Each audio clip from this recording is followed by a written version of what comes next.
So James Cary, you are a Christian and a creative. Tell us how you first came to love both Jesus and sitcoms, and see if you can weave those stories together. Yeah, I think they are linked more now than ever. I became a Christian through going to what I normally call a ludicrously Christian school. So I was brought up in a Christianish house home. My parents would go to church a bit, to the Church of England, but they sent me to a school where I kind of caught the gospel, and probably around about the age of 10, 11, maybe 11, 12, I thought, this is objectively true, whether I believe it or not. Mm-hmm. Because why? What was making you think it made sense of everything. And then over the course of the next 5, 6, 7, 8 years, the people that impressed me most were Christians. I could kind of see what Christianity looked like in people, what the difference that the gospel made. So that was kind of a part of the process, really. And then, so in a way, my conversion to me is the least interesting thing about my story. But, feel free to ask a question about that, if you like. But for me, the great passion was always comedy. Growing up, watching comedy. I'm the youngest of 4, so my parents had stopped trying to regulate how much TV I watched. Yeah. They'd sort of given up by that point. Yeah, you do stop caring at some point. Yeah, you do. Yes, that's right. So that's why I only have 2 kids, so I can monitor how much television and screen time they get. And to me, the only 2 things, that the television existed for the broadcast of comedy and cricket. Yeah. And I didn't really see the point of anything else. Yeah. So if something wasn't funny, it was like, why is this on? It's the news. Oh, okay. Even so, they could, they could do some jokes. So, and I've always wanted to understand it. I've always wanted to understand comedy. What's happening when jokes happen? And so it's always been that curiosity about jokes rather than writing or performing. So although I am doing a shtick at lunchtime at some conference, and I have done stuff promoting books partly as well, where I can sort of, like Keswick or Spring Harvest, I can sort of make a room of 200 Christians, 800 Christians laugh for between 8 minutes and 90 minutes. I've sort of done that. Laughing. Yeah, I've done some gigs that have gone on quite a long time and people seem fairly happy even at the end. But in a way, that's something that I can do, so I do it. But I don't. But you may have talked about stand-up comedy, and I think we've talked about how there are probably the majority of stand-ups, they need the approval of an audience. Right. So they're nervous beforehand because they don't know how it's going to go, and afterwards they've just got this amazing rush. They like me. Oh yeah. Yeah. And I'm not nervous beforehand. Yeah. And at the end of it, if it's gone well, I'm like, that went well. Yeah. And if it's gone terribly? It tends not to go terribly. Okay. But when it does go terribly, it's like, okay. I mean, the room was weird. It's the wrong time of day. There's usually a fairly obvious reason as to why it goes terribly. Yes. But I, in a way, I sort of come off, as it were, just thinking, that went okay. And of course it went okay, because it's funny. The joke's funny, it works. Okay. I know that it works. Right. So if an audience don't laugh at a joke, as it were, that they've laughed at 15 different times beforehand in different situations, you go, I wonder why they didn't laugh at that. Yes. But your tendency is then to go under the bonnet to look at the engine and to figure out the mechanics. Yeah. So in a way, hearing an audience. So that's why I'm not interested in the edit. I'm not interested in.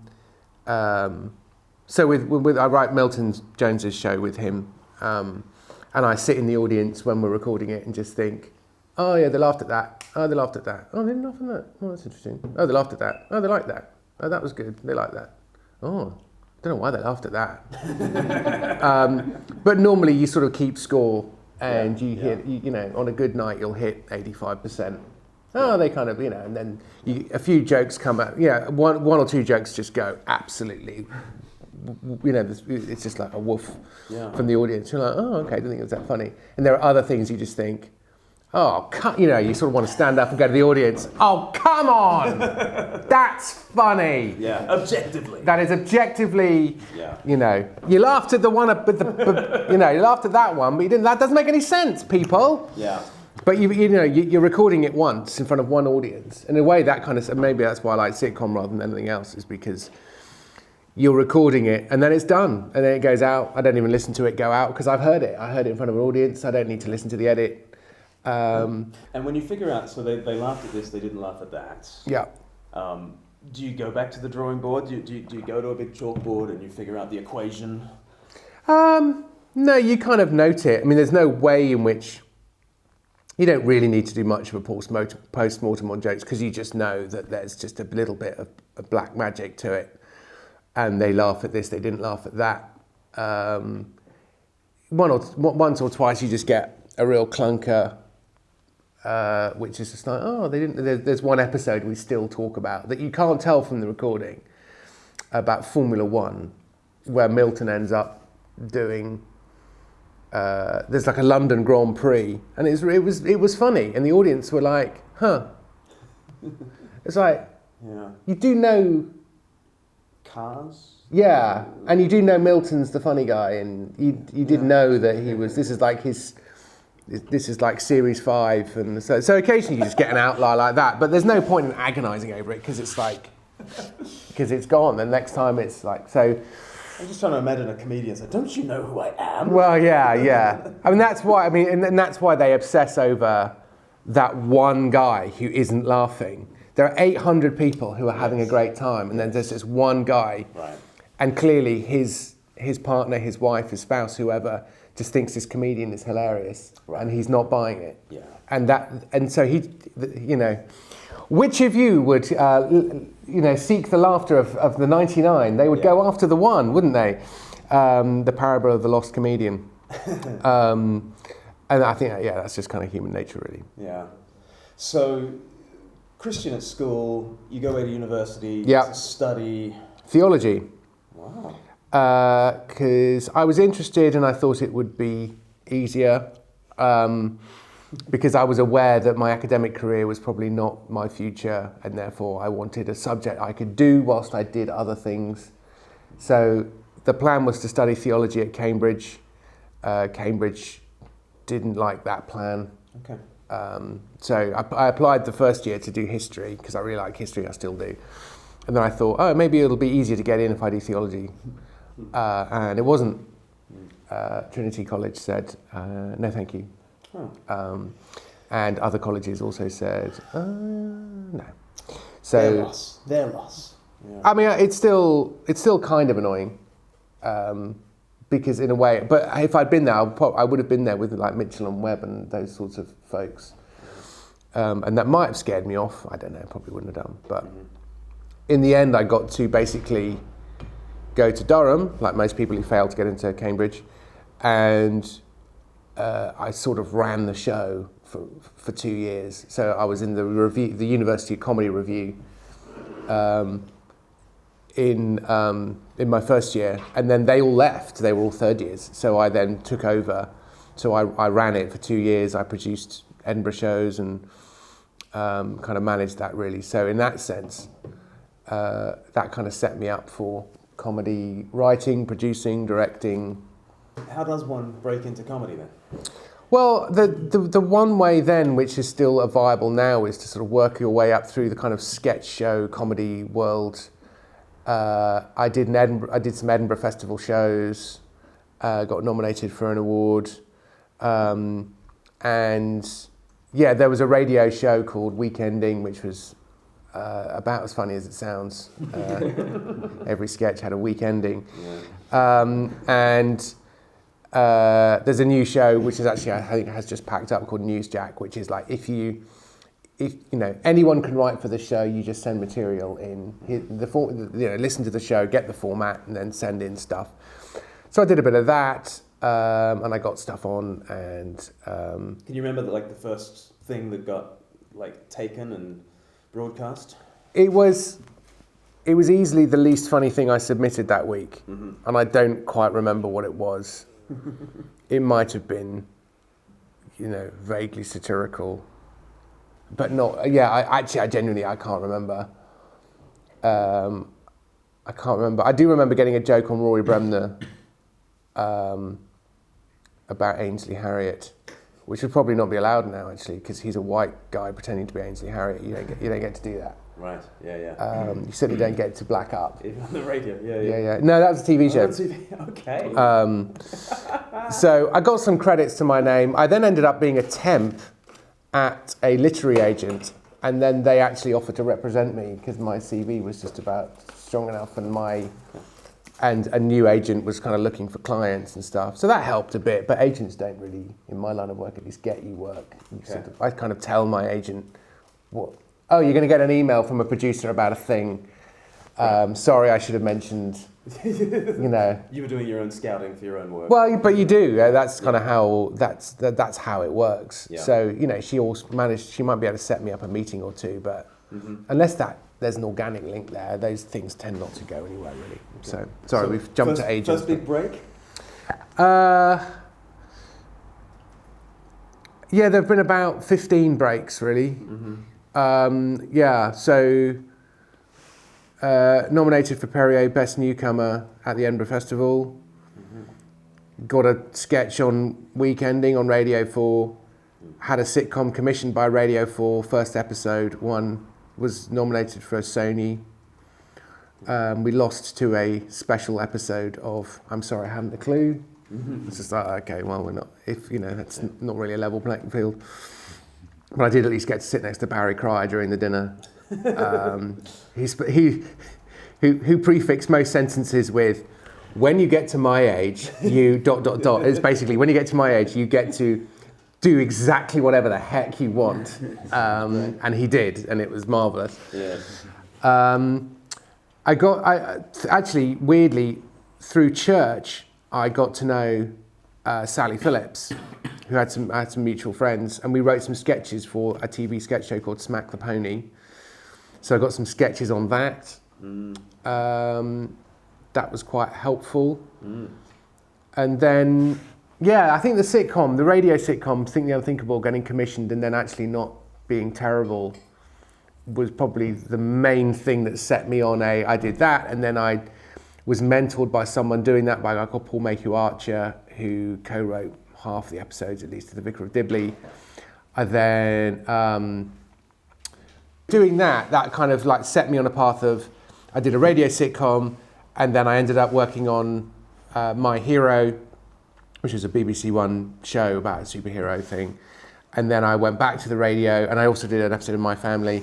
And then I wrote another radio sitcom called Hart 33, and as a result of that, I ended up working on Miranda's radio show, which was already commissioned for a TV show, so I worked on the TV show. That went quite well. I then pitched a TV show with my then writing partner, who I merged through Miranda, called Richard Hurst, and we did Bluestone 4-2 for BBC Three, which, just about did okay. And that kind of took me up to about 2015. And since then, I've been doing sort of all kinds of bits and pieces. I did a CBBC show, I script edited that. I did some CBB stuff, wrote some books, did a podcast about sitcom writing. But I think the Unthinkable sitcom was probably the one biggest thing that kind of began a chain of events. Yeah. That chain appears to have been broken, but it was fun while it lasted. And Christians along the way, as they've seen you pursue this career, have they been overwhelmingly supportive or questioning? What's the reaction? Overwhelmingly but cluelessly supportive. Okay. So I think fundamentally, Christians today know that they need Christians involved in culture, media, BBC. That must be good, right? Mm-hmm. They don't know why that's good, and they have no idea what to say to someone like me, or how to equip me, how to build me up, how to mentor me, anything like that. So it's just like, yeah, you're going to kind of have to figure that one out for yourself, which I was very happy to do. So in a way, I've never had any kind of pushback or, oh, we think you're wasting your life, or why don't you become a vicar, or anything like that. There was no, I have thought about that, a couple of times. So yeah, I think we're at the stage now where we're realising there's a culture war and we should probably do something about it. But we sort of now don't know what to do. Mm-hmm. So what should they say? So we know we want James Cary at the BBC, but why? For now. For now. Yeah. Why should we want Christians everywhere? So if you don't like the politics, then you've got to change the culture, because it might have been Breitbart or Steve Bannon or somebody who said that politics is downstream from culture. Yeah. So anything that the politicians do or say is only thinkable because it's within a cultural framework which has been put there by 2,000 years of culture and art. Mm-hmm. So if you want gay marriage, then write Will and Grace. Right. Because how could you possibly be against this wonderful celebration of people who love each other and they're so funny? What could possibly... If you like divorce, then write, there was an American show which we didn't get over here called Murphy Brown, where she was a divorced woman. Yeah. And hey, she can do it. Yeah. So divorce is fine, isn't it, everyone? Divorce is fine. It's fine. Your kids will stop crying eventually. It's fine. Yeah. It's the single most damaging thing you can ever do to a child. But it's fine. It's not only legal, we're going to make it easier. It's fine. Yeah. Because of the sitcom.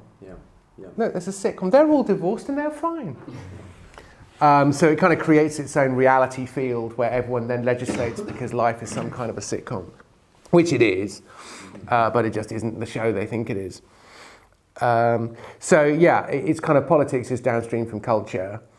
So if we're trying to build the kingdom of God in some way or another, and we want to engage with politics, which we don't have to. I think it's a good case for just saying, just forget it. The Benedict option is an option. I don't think that's a terrible idea.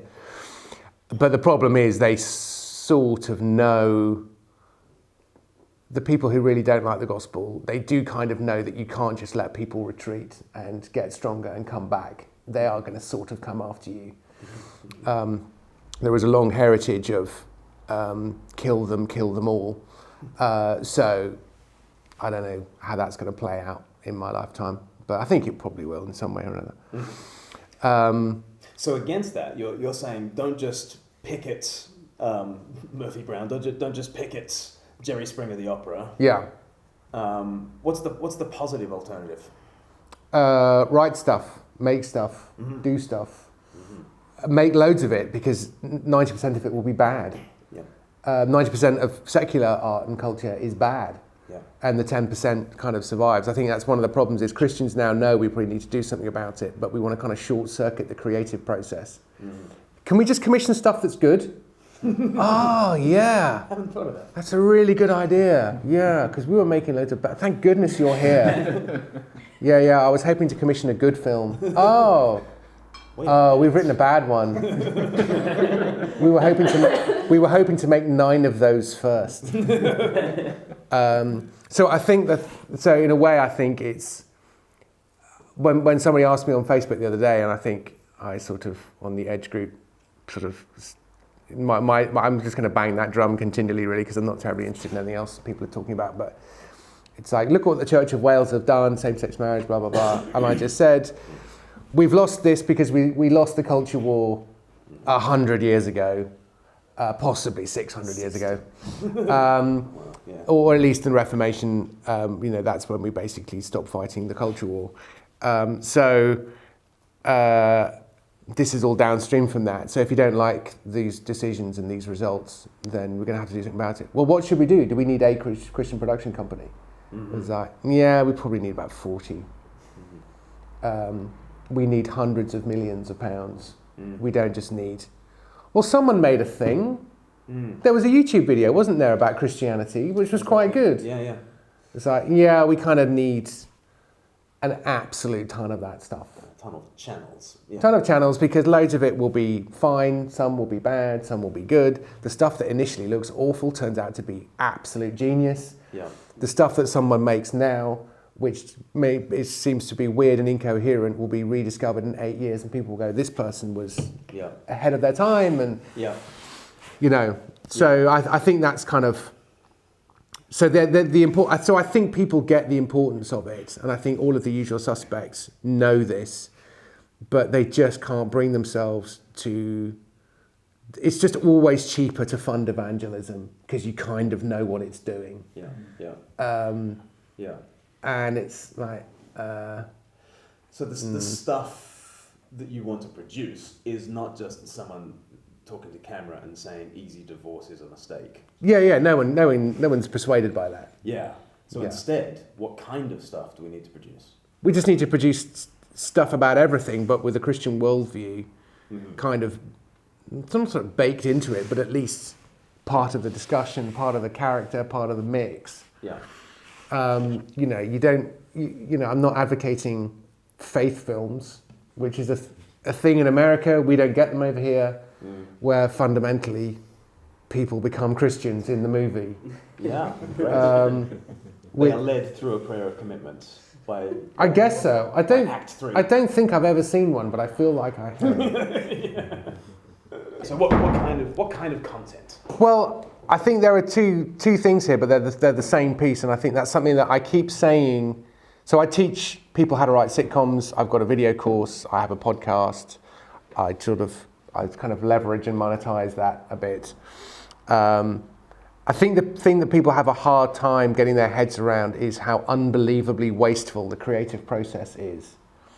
And this applies on I'm trying to write something level, and also I'm trying to change the culture. On a micro level, when you're trying to write something, it's a wasteful process. But then also, if you're trying to change a culture, you need to commission just so much more stuff than you think you need to. And I think that's kind of like the next big battle that we're going to have to, because at the moment, you've got a few people investing large amounts of money, although in the grand scheme of things, small amounts of money, expecting particular outcomes and results. That's kind of not how the culture war works. But you're talking about the culture war. Yeah. So how do you wage a culture war Christianly? Yeah, that's a good question. I think you have confidence in a Christian worldview because in a way, I mean, some people sort of talk about, is there such a thing as Christian art? And being perverse and Chestertonian, I'm just going to flip that and say, no, all art is Christian because the world is Christian. Right. It's just some people don't know it. Right. And so the reason that Christian themes work artistically is because that's kind of part of our firmware. Yeah. It's going with the grain of the universe. So I think you've got a hard time doing anything other than something that's Christian. Yeah. Although people are having a pretty good go. But in a way, I think that there's been this really interesting shift because I used to say, and I think I still say it, you can't have a nihilistic sitcom because a nihilistic sitcom inherently has a morality baked into it. And if you have a liar on scene one, their lie will be exposed. If you have a proud person, they will be humbled. Right. If you have, that's how it works. People in sitcoms don't get away with it. They spend 20 minutes trying to get away with it and making it worse and making it worse and making it worse until eventually all hope is lost. Yeah. They have to get on their knees, they have to say something, they have to do the one thing, they have to apologize to the one person they've been avoiding for the last 19 minutes of screen time. Yeah. These are all really, I mean, if I did write another book, it would probably be the theology of sitcom because they're like, this is how all sitcoms work. Yes. But then you get this kind of desire for existentialism, and you've got this huge. You've now got a generation, 2 generations, now 3 generations potentially of people who've had religion eviscerated from their education. So they don't have a coherent worldview of any kind. So they don't really see why in a sitcom one event needs to lead to another. Yeah. So why can't we just have a nihilistic sitcom? Because no one will watch it, because no one will like it. They won't know why they don't like it. But then you get, but what you can do is you can fudge it. So now you can have a box set where you have a whole load of things that's kind of meaningless, strange, this appears to be going the wrong way, and then you land it in the very, very final finale. You do tie it all up. Right. So even something as, it's not, Game of Thrones isn't nihilistic, but it's pretty power, it's pretty Nietzschean, isn't it? It's power, power, power, power, everything's power. Wow, talk about a Christian ending, where everything kind of ties up fairly neatly and the crippled boy is king. What? Yeah. And people were kind of, people were really angry about the last series of Game of Thrones. And I just watched the ending and just thought, yeah, that all seems about right. Yeah. And I don't think you could have had any other ending, really. Yeah. Any other ending would have basically opened itself to another series because it hasn't been resolved. Yeah, yeah. So, we're all very postmodern until our favourite show ends. Yeah. And then we know how it should have ended. yeah, exactly. Who says who? Yeah, exactly. So, although the problem with sitcoms particularly is, and this is why the last ever episode of a sitcom is normally a complete disaster, is because you're trying to tie up something that's been set up to be untie-upable. Yeah. So, despite being a massive Seinfeld fan, the last episode of Seinfeld is just a disaster. Yeah. It's really bad. Yeah, because the whole premise was no hugs, no learning. Yeah. And Yeah, kind of. how do you end without hugs? Yeah. So that's kind of and that's why movies based on sitcoms also don't work, because a movie has a beginning and a middle and an end, whereas a sitcom is what I call a permanent act 2. Yes. So every story is a story within this, and it's Sisyphus. Yeah. Pushing the rock Yeah, pretty much. I mean, and then you got to do it again. Act 1 is your opening title sequence. Yeah. Veep is just like, hey, she's running for president. Oh no, she's not. She's going to be the vice president, and the show begins. Yeah. It's like, here is a person doing a kind of meaningless job. Yeah. That isn't, that is kind of meaningless and not, and it's just, Yeah. So Act 1 is, she is like, but we know Act 1 because it's in the opening title sequence. Mm-hmm. Act 3, we don't need because she's stuck there for 4 years. I mean, however, I don't watch Veep because I find it quite confusing. It just moves really fast, and it's also quite mean. I don't particularly like it, but I mean, I admire it, but I just don't particularly want to watch it. So in a way, and that's what I like about sitcoms, is that is the world we live in. Right. So we don't really see Act 1 and Act 3 in our own lives particularly. We just live in a permanent Act 2 where every other character walks into your life and pretty much says what you thought they were going to say. Yeah. Your mum phones at a particular time of day and you're like, oh, okay, I know what this is about. Yeah. And then, she says what she says and you go, yep. Yeah. We're having the same conversation again. Yeah. It's like, that's a sitcom. Which is life under the sun in Ecclesiastes language. Okay. The seasons turn. Yeah. Ecclesiastes 3. There's a time for everything, but it returns you back to its course. Yeah. And the sun runs its course and comes back. The sun runs its course. Yeah. Tell me the difference with a film. So a film is somebody starts in one place thinking one thing, and they are changed by their adventure, by their story, so that by Act 3, they are a different person in some way. Unless, presumably, it's a superhero movie where they don't change and it's basically one grand drama. Yes, because they're setting you up for the sequel. Yeah, exactly. Yeah, the whole thing is for that, and I'm fine with that. Yeah. But a movie classically, shouldn't have a sequel because it has an ending. Right. Right. And so either then there are all these different frameworks of what a story is, and I'm not that persuaded by it. I just tried to read the 7 Basic Plots book. Mm-hmm. Christopher Brooker. Yeah, didn't buy it really. It's like they're all basically a quest. And so when he says, "Oh, there's this story and there's this story," I'm just thinking, yeah, that is that story. Can we remember the 7? There's like Voyage and Return. Yeah. The Quest. Yeah. There's comedy, tragedy, romance, Rags to Riches. Yeah. Two forces, good and evil colliding, I think. I don't know. Something like that. There's one with a dog. Have we said Overcoming the Monster? There's one with a slightly bigger dog. Overcoming the Monster. Yeah. Overcome the monster. I mean, they're all quests. Yeah. Overcome the monster. Yeah. Go from rags to riches. It's just like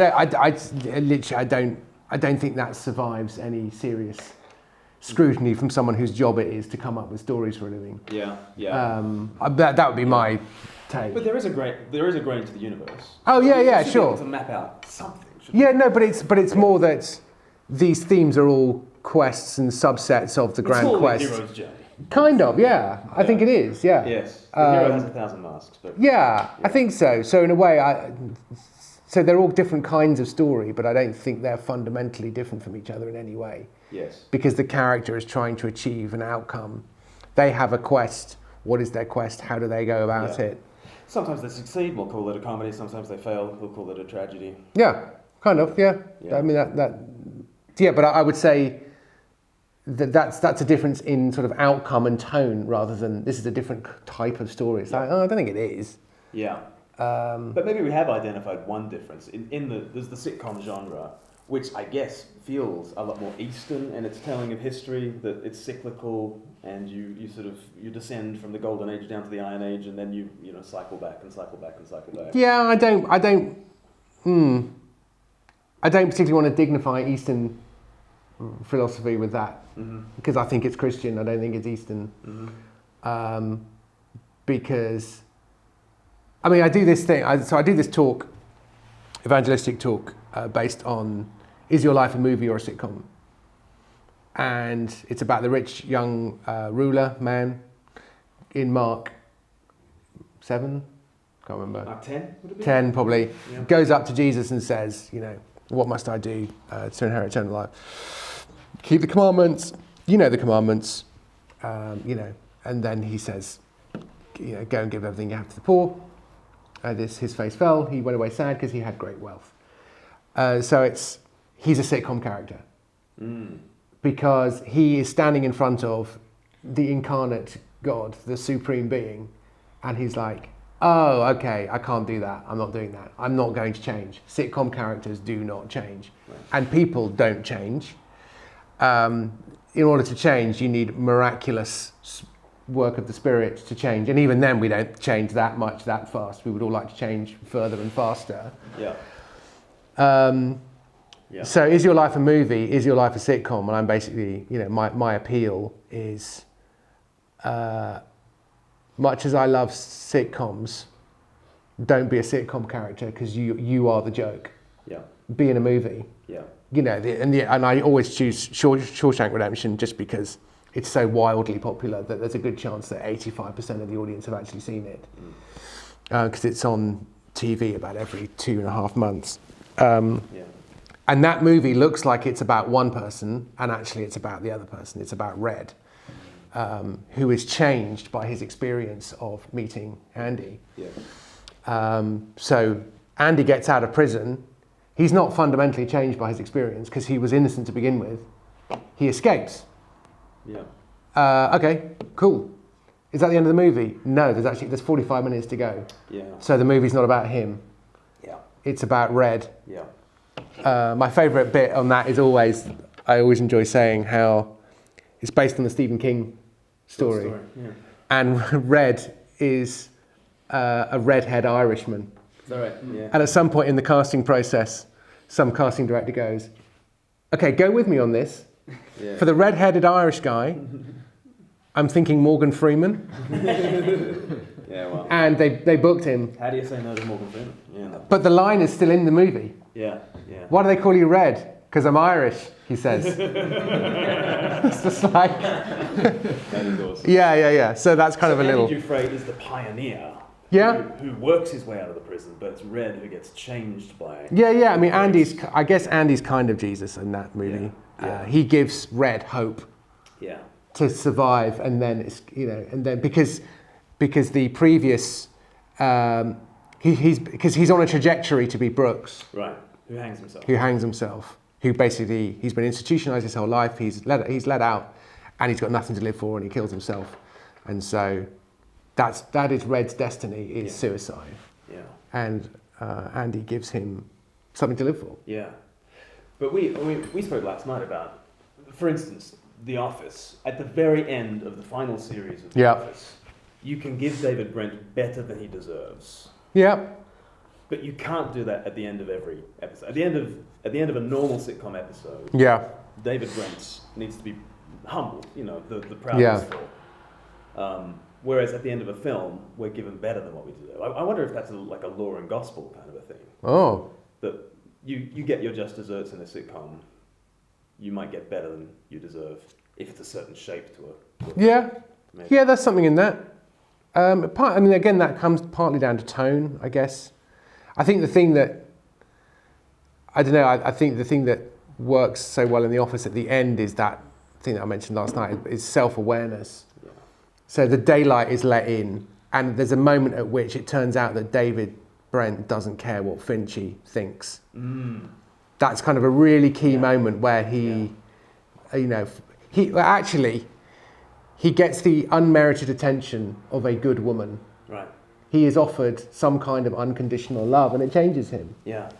And at that moment, the daylight's been let in. Yeah. And it's just like going back to the old. I guess that comes from developing negatives. For the moment the daylight is let in, it's like, oh, show's over. It's all overexposed. It's all. So in a way, you can't go back. Yeah. Really. Yeah. It's a great story, but it's killed the series. Yeah. Which is like the classiest way of ending. Yeah. I think. Yeah. Yeah. Yeah. So getting back to the culture war idea, we are not combatants with conventional weapons. Mm-hmm. Yeah. How do we be Christian and not just lining up on either side of left versus right, or Republican versus Democrat, or how are we distinctively Christian in all that? I think, the honest answer is I don't know. But also, I think I increasingly see, to go with the war analogy, which I think is helpful, and it's all over the scripture, so I'm not going to apologise for it. We are all playing different parts in the war. Mm-hmm. And I think, if only the Bible had some imagery about us all being part of a body and having different parts, that would be really helpful, wouldn't it? If you could maybe insert... Yeah. I think that's what they would have said, if they'd known what they were doing. It feels like there are a whole load of different ways of fighting the culture war. And we're all called to play different parts in that culture war. And for some people it is proclamation, and it's kind of getting out, it's being either satirical, it's being subversive, it's being challenging, it's just being overt. And that works for some people. And it's eminently worth doing. There are other people who want to tell stories from history. There are other people who want to do really oblique things.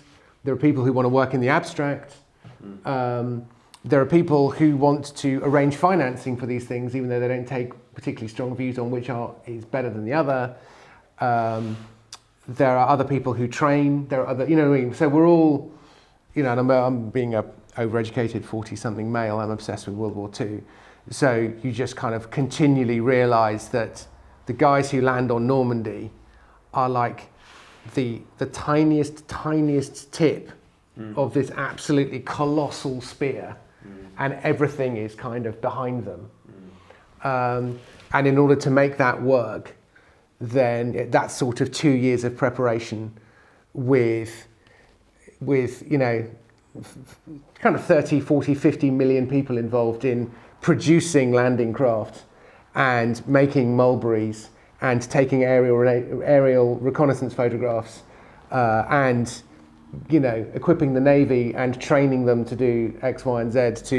It's just like there are all these jobs, and they're all necessary. So in a way, I think there's always this temptation to think, as an artist, as a writer, I want to do what I think is most effective.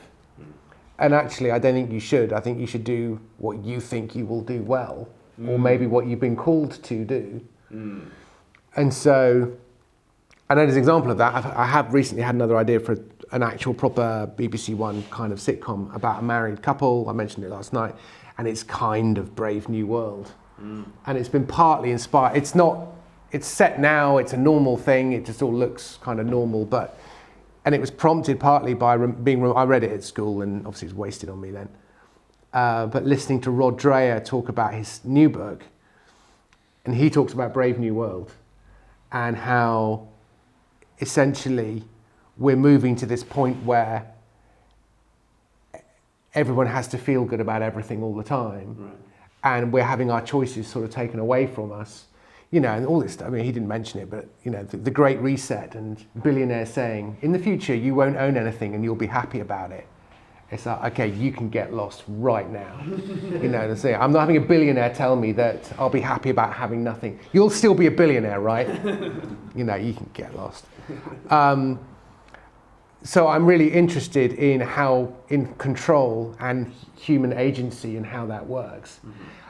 And so, you know, the character is basically fighting for the right to be unhappy, because he wants to step out of the system. Right. And there's the savage character as well, and they say, yes, but if you're outside the system, then you'll be unhappy. And he says, I claim that right. Right. I want the right to be unhappy, because if I can't be unhappy, then what I do doesn't matter. So I'm really interested in basically human agency. So characters, one of whom is like, he's all about, you get the information, you make a choice and you live with it. You know, he's a pro-freedom kind of person. And then you've got somebody else who's just all about, give me the information so I can take complete control, so I can predict every single outcome. And if that person is a newly pregnant woman, then that's the most extreme version of that kind of character. So if they're a young couple and their attitude to risk and control is sort of different, that's a show. Is that a Christian show? Yeah. Because we believe in human agency. We are responsible for our sin. We also believe in predestination. I'm not about to put those two together right now. But that's kind of part of it, isn't it? I mean, that's the, you know, do the things that we do matter? Should they matter? Should you shield people from the consequences of their own idiotic life choices? And some say you should, some say you shouldn't, some say it depends on what you mean, and all that kind of stuff. Yeah. So I think that's time well spent. And if I'm going to write a script of that, hopefully by Christmas, I would like it to be commissioned. I don't know if it will be. I've got some people I can take it to, but it feels like that's eminently a good use of my time, gifts, skills, and abilities. Yeah. That's a story that I would be proud to tell, hopefully 70 or 80 times over, for money. Take us through that creative process, though. I mean, Stephen King talks about how, you know, the creative process is less like architecture and more like archaeology. You discover a fossil and there's a tiny little bit of and then the rest of it is kind of brushing away the detritus and like, is this a good example of an idea? Like what does it look like to come across this idea?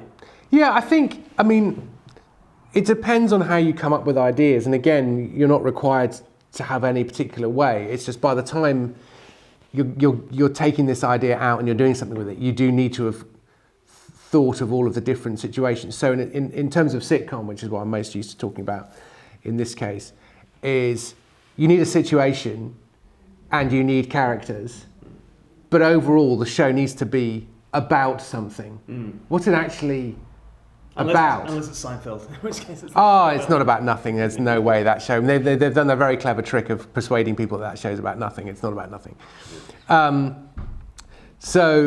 But there has to be some kind of philosophical core DNA to it, and sometimes you can get quite a long way with an idea without knowing what it is, even though you know there is one. So on a stupid example, my podcast with Barry Cooper, we still don't really know what it is. So we're having a very hard time promoting it because we don't actually know how to promote it because we don't know what we've got, even though we've now done 115, 18, 20 episodes. It's like, what is it? I don't know. But with a sitcom, so you need characters, and some people think, oh, there's just this amazing character that I want to write about. Great, write about that character. Wouldn't it be cool to set a sitcom in Afghanistan whilst the war's going on? Correct, yes, it would be cool. What would be the best way of showing that? Well, 4 squaddies, in a section, they have a similar worldview, outlook on life. That might be a bit boring. What's a multidisciplinary team? Oh, a bomb disposal unit, because that has skills from different areas, they're from different parts of the army, they're whammed together to do this life-threatening thing. And there's an overall shape or narrative arc to what they do, because we've, in the UK at least, because of the situation in Northern Ireland, we now know what a long walk is, and we've known that before the Hurt Locker came out. That's a thing. It's just like, bomb down there, guy does the long walk, let's hope the bomb doesn't detonate. Bombs don't go off, cheese goes off, bombs detonate or function, as our military advisor used to constantly tell us. Because we were supposed to say, so at what point does the bomb go off? You go, what do you mean? The bomb goes off. No, cheese goes off. No, milk goes off. So when would the bomb detonate? I will now answer your question. So we thought, but what's the show really about? And actually, it wasn't just, wouldn't it be cool to set it in Afghanistan? The thing that was particularly struck us is, why do soldiers like being soldiers? And why did soldiers want to deploy to Afghanistan? When all of the narrative we were getting in the media at that point was, these soldiers are victims in a pointless war. Look at them, they're so young, look at them. That one's dead now. Yeah. Despite the fact that in this documentary, they seem to be pretty happy about this overall arrangement that they're basically in a foreign country with a gun. Sorry, weapon or rifle. Guns are artillery. Sorry. So at what point would you have your gun with you at all time? What do you mean by gun? Do you mean weapon or rifle? Yes. He's haunting you. Yeah. He's a great guy. We're still friends. And occasionally I consult him on WhatsApp. But that was our DNA. Was, why do soldiers like being soldiers? What is it about that camaraderie? So who are the characters? So, and then we came up with the characters, and we kind of got the right blend, I think, and then so. It doesn't matter whether you thought of, what about a bomb disposal guy who thinks that because he's so brave, any woman will sleep with him? That's funny. I mean, that's Sam Malone and Cheers. We nicked Cheers and MASH, the 2 most successful sitcoms of all time, and put them together in a show. But so in a way, it's like, it doesn't matter what you come up with. It's just that by the time you've written the script, you do need to have answered all of the other questions. Yeah. So, and I've worked out that I tend to think of either situations, Hut 33 set in Bletchley Park during World War II. I'm now more interested in ideas. What is the actual sitcom about? It's about control. It's about the great algorithm. It's about the fact that our choices are being kind of removed or second guessed by data people and all that kind of stuff. Okay, so where would that start? Where would that be set? And some kind of agency office type place where they actually work for Amazon in some way? There's a guy there who basically wants to break free from all of that. And then it's like, oh, is he married? Oh, if his wife's expecting a baby, she'll feel very differently about this. Okay, so the narrative arc in series 1 is they're going to have a baby, and then,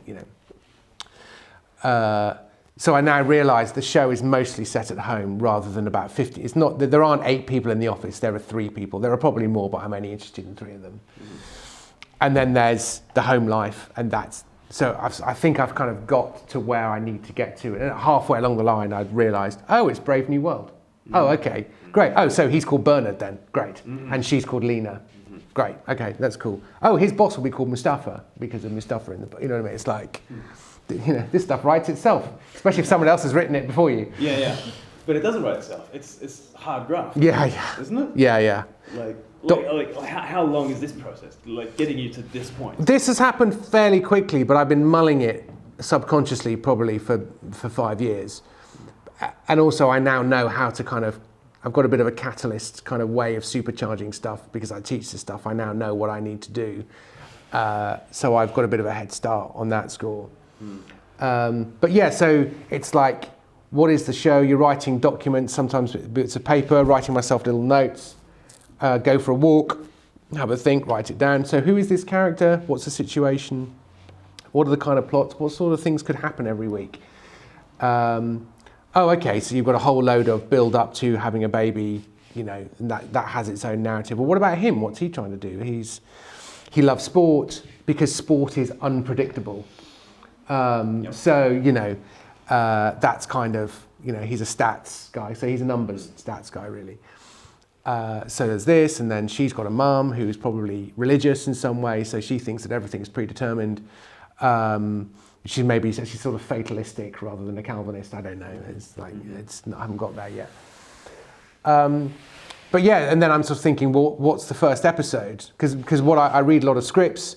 Firstly, they don't actually know what the show is about. This sitcom is basically some form of fan fiction. They love sitcom. They thought, I'll set a sitcom in my own workplace, and they've written something that has the shape and form and appearance of a sitcom, but it's fundamentally just people talking. And then, sorry, I can't remember how I got onto that. So the pilot? The pilot, yeah. So the other thing, when I read a script is I go, they've come up with an idea for a sitcom, and the plot of the first episode is the premise.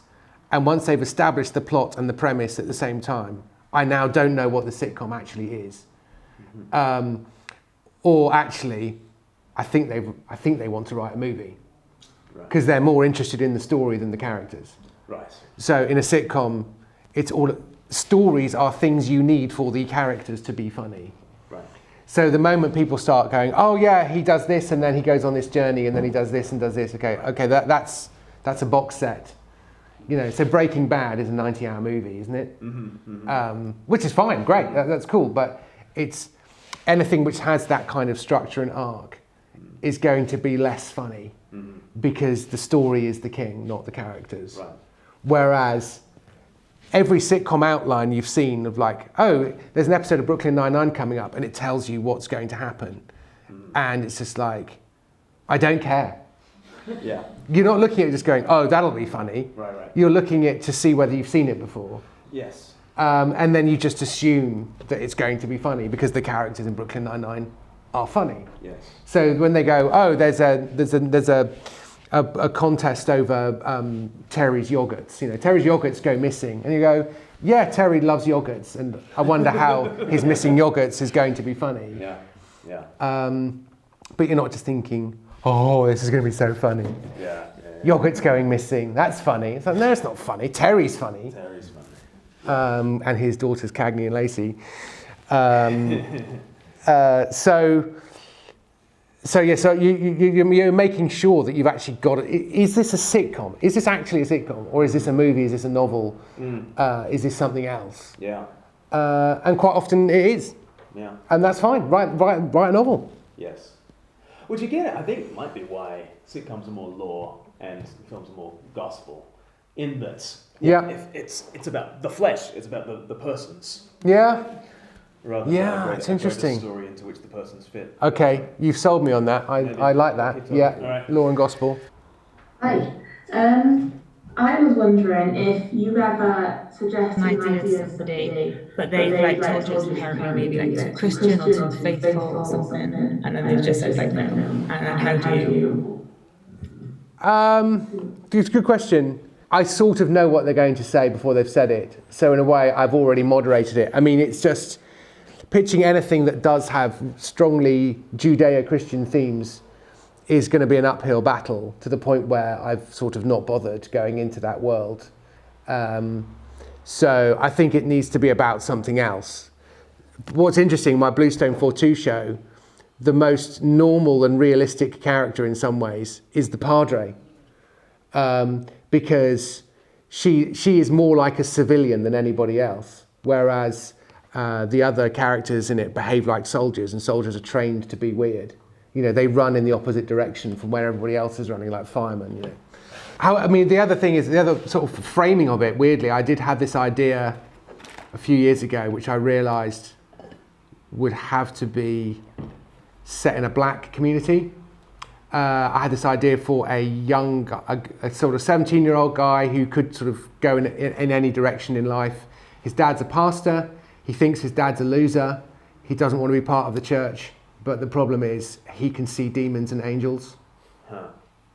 And so he's basically running from this kind of cosmic reality that he can see unfolding in front of him, but he just basically wants to go and hang out with his friends. Okay. And he doesn't want to, it's basically, this way leads to being like your dad, and he thinks his dad's a loser. Okay. And you just think, could you do that show set in a white community in England? No. That's a South London charismatic church Pentecostal spin-off Caribbean show. Yeah.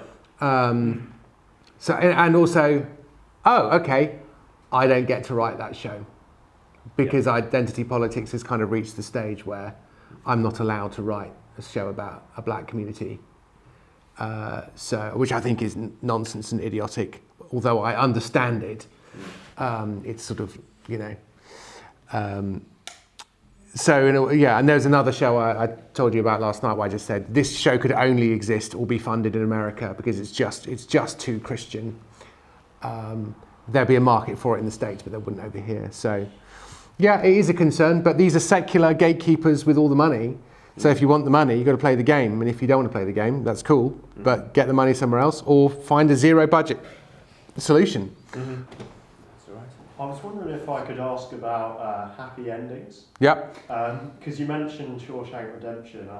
You probably know this, but apparently Frank Darabont's original cut ended with the bus going into the distance. Oh, okay. And Red saying, "I wonder if I'll see my friend again." Okay. And then the studio were like, "No, we have to show the reunion on the beach." Yeah. But yeah, which ending do you prefer? Because I know the happy ever after is a very Christian thing, but we haven't yet reached it, so is it more powerful to show kind of the hope, but not actually? Yeah, I probably couldn't dig in on one way or the other. I think the fact that he has hope and that he's changed, you've pretty much done all the heavy lifting. It's just like, how much do you want this spelled out? Yeah. And in one sense, it's like if you're a glass half empty person, you might think, oh, he won't find Andy. He'll never find Andy, but at least he's got hope. And if you're a positive person, you go, yeah, sure, he'll go and find him. And I don't know, you can insert your own ending. That's okay. There is an oughtness to endings about what should and shouldn't happen. And sometimes it's interesting to subvert the ending and just go, the fact that this hasn't ended in a way that you wanted it to bothers you. And that's good. And I feel like Jarvis from Newman and Baddiel. Oh yeah. Who was basically a wrong un. Yes. The fact that I said so and so and I disappointed you turns me on. Do you remember that character? Yes. That was his running. Yeah. Back in when I was probably your age or slightly younger, Robert Newman and David Baddiel were like rock stars of comedy. Right. And they were like the first to do stadiums, weren't they? They did the Wembley Arena. I think somebody else has said, actually, I think you'll find Roy Chubby Brown did Wembley Arena first, or some really traditional, slightly more dubious comedian. But they were absolutely huge. Unfortunately, they couldn't stand each other. Yeah, that's History Today. Yes. Good evening and welcome to History Today. All from the sketch tradition. Yeah. And they were absolutely smoking hot good at it because they'd made all the mistakes at Cambridge. Yeah.